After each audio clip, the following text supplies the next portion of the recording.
नमस्कार दोस्तों, मेरे चैनल कहानियाँ आज तक में आप सभी का स्वागत है। आज की कहानी बड़ी दिलचस्प है। ये दो भाइयों की कहानी है। आप कह सकते हैं एक धागे और उसके दो किनारों की कहानी है। तो चलिए कहानी की शुरुआत करते हैं। बहुत पुरानी बात है। भारत के एक छोटे से सुंदर गांव अमरपुर में दो भाई रहते थे, वीर और धीरेन। वे जुड़वा नहीं थे पर दिखने में काफ़ी मिलते जुलते थे, सिवाय उनकी आंखों के। वीर की आंखें सूरज की तरह धधकती थी, तेज, उत्साही और बड़ी बड़ी आकांक्षाओं से भरी हुई थी। वहीं धीरेन की आंखें शांत झील जैसी थी, गहरी, विचारशील और जीवन की हर छोटी बात पर गौर करने वाली। वीर शक्ति और गति का प्रतीक था। वह हमेशा गांव की हर प्रतियोगिता में सबसे आगे होता था, चाहे वह दौड़ हो, पतंगबाजी हो या फिर खेतों में सबसे पहले फसल काटना हो। उसे नए नए आविष्कार करना, जोखिम लेना और दुनिया जीतना पसंद था। वहीं दूसरी ओर धीरेन, जैसा कि नाम है उसका, धैर्य और कला का धनी था। वह गांव के सबसे कुशल बुनकरों में से एक था। उसके हाथ से बुने कपड़े इतने मुलायम और जटिल होते थे कि दूर दराज के व्यापारी उन्हें मुंह मांगी कीमत पर खरीदते थे। एक दिन गांव में अकाल पड़ गया। खेत सूख गए और लोगों के पास खाने के लिए कुछ नहीं बचा। वीर ने तुरंत अपनी बैलगाड़ी में जो कुछ भी बचा खुचा सामान था लादा और कहा, मैं शहर जा रहा हूँ। मैं वहाँ बड़ी बड़ी फैक्ट्रियों में काम करूंगा और सोने की खान खोद कर लाऊंगा। मैं इस अकाल को अपनी ताकत से हरा दूंगा। धीरेन ने वीर का हाथ पकड़ा और बोला, भाई, यह अकाल ताकत से नहीं, समझदारी और साझा काम से हारेगा। तुम हमेशा अपनी बुनाई और धीमी गति की बातें करते हो। जब तक तुम एक धागा चुनोगे तब तक मैं पूरा पहाड़ ला चुका हूँगा। वीर हंसा और एक धूल भरी आंधी की तरह गांव छोड़कर चला गया। वीर शहर पहुंच गया। शहर पहुंचकर वीर ने वास्तव में खूब मेहनत की। उसने एक अमीर व्यापारी के यहाँ काम करना भी शुरू किया।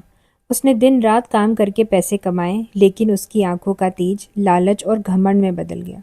वह लोगों को पीछे धकेलता, चालाकी से आगे बढ़ता और जल्द से जल्द अमीर बनने की होड़ में लगा रहा। उसने खूब पैसे कमाए पर वह खुश नहीं था। उसे हमेशा यही डर लगा रहता था, कोई उससे उसका पैसा न छीन ले। वह एक सोने के पिंजरे में कैद शेर के जैसा हो गया था। इधर धीरेन गांव में ही रहा।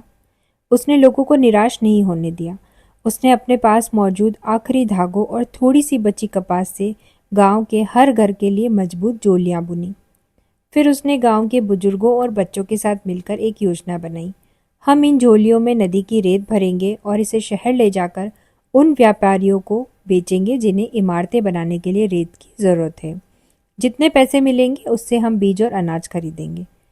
लोगों ने पहले तो धीरेन का मजाक बनाया, पर उसकी झील जैसी आंखों में इतना भरोसा था कि सब उसके साथ हो गए। जब धीरेन और गांव वाले अपनी रेत से भरी बैलगाड़ियों को लेकर शहर पहुंचे तो उनकी मुलाकात एक थके हारे पर शानदार कपड़े पहने हुए आदमी से हुई। वह वीर था। वीर ने धीरेन को देखा और बोला, तुम अब भी वही छोटे मोटे धागे और बेकार की चीजें लेकर घूम रहे हो? मैंने तुम्हारे हिसाब से 100 गुना कमा लिया है। देखो मेरी दौलत। धीरेन ने मुस्कुराते हुए जवाब दिया, भाई, तुम्हारी दौलत तुम्हारे बटुए में है, पर मेरी दौलत इन 50 लोगों की आंखों में है जो आज भूखे नहीं सोएंगे। फिर धीरेन ने एक व्यापारी को रेत से भरी जोलियां बेची। धीरेन ने व्यापारी से कहा कि वह जोलियां नहीं, भरोसा और एक नए कल की उम्मीद बेच रहा है। व्यापारी ने धीरेन की ईमानदारी और गांव के लोगों की मेहनत से प्रभावित होकर उसे मुंह मांगी कीमत से 2 गुना पैसा दिया। उस रात वीर ने धीरेन को देखा। धीरेन ने पूरे गांव के लिए अनाज खरीदा और सबके साथ बैठकर जमीन पर सूखी रोटी खाई। धीरेन के चेहरे पर एक ऐसी शांति थी जो कि वीर के सोने के महल में भी नहीं थी। उस पल वीर को समझ आया, उसकी दौड़ ने उसे अकेला कर दिया था, जबकि धीरेन के धीरज और मेल जोल ने उसे सबका प्रिय बना दिया था। सोने की खदान खोजने की बजाय धीरेन ने अपने लोगों के दिलों में एक विश्वास की खान खोद दी थी।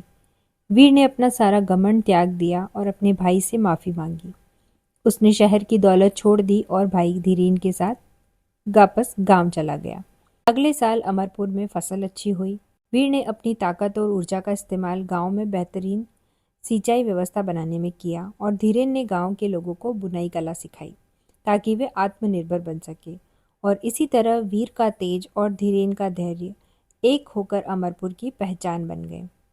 तो दोस्तों, ये कहानी हमें सिखाती है जीवन में तेज गति जरूरी है, लेकिन धैर्य और लोगों के साथ काम करने की कला उससे कहीं ज़्यादा मूल्यवान है। आप इस कहानी के बारे में क्या राय रखते हैं, कमेंट सेक्शन में ज़रूर बताइएगा।